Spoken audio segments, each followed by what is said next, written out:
Assalamu alaikum wa rahmatullahi wa barakatuhu yan uwa barkanmu da warhaka. Bidiyon mu na yau zai bayani ne akan wani application da duk wanda yake yin WhatsApp zai matukar jin daɗin sa. Wani application din dai zai ba duk wani mai yin WhatsApp daman yin wasu abubuwa a cikin sa ba tare da ya sha wahala ba. Idan kana da application din zaka yi amfani da WhatsApp account guda biyu a wayarka, zaka iya downloading duk wani status da contact ɗinka suka yi uploading, sannan a cikin application din zaka iya goge duk wani hoto, video, voice da aka tura maka a WhatsApp koda ko na shekara ɗaya ne. Don haka yan uwa ku biyo mu domin ganin wannan application din da kuma yanda yake aiki. Yan uwa, domin mutum ya samu wannan application din zai shiga cikin Play Store din shi. Idan shiga cikin Play Store to sai ya searching application din mai suna wasu web. Gashi nan wasu web. Sai kai searching wasu web. To idan kai searching to ga application din wannan na ukun nan shine application din gashi nan wasu web. To sai ka shiga, idan ka shiga sai ka install din shi. To ni already na riga na install din shi. Sai ka shiga, idan ka gama install sai ka shiga. Idan ka shiga zai bude maka kamar haka nan.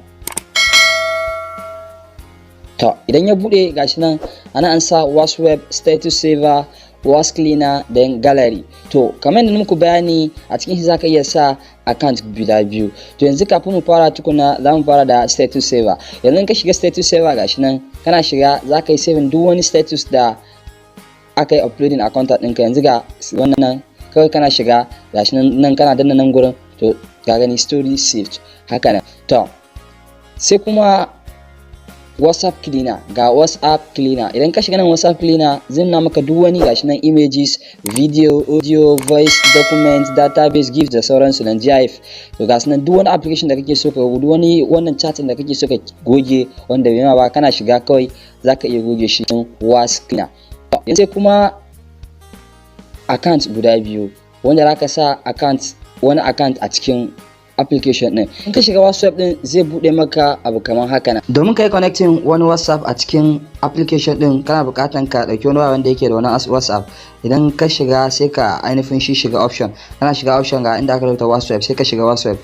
Kana shiga WhatsApp zai nuna maka inda zaka yi scan, to sai ka sa shi a application din inda nuna maka alamun ka yi scan. Sai ka yi scanning. To kana scanning shikenan. To kun gani gashi yayi connecting. To yanzu bari in tura message WhatsApp dina.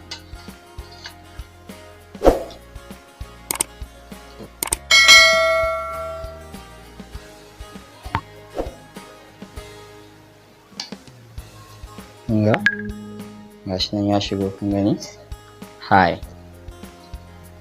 A gani? Bari ni ma in reply. Hello.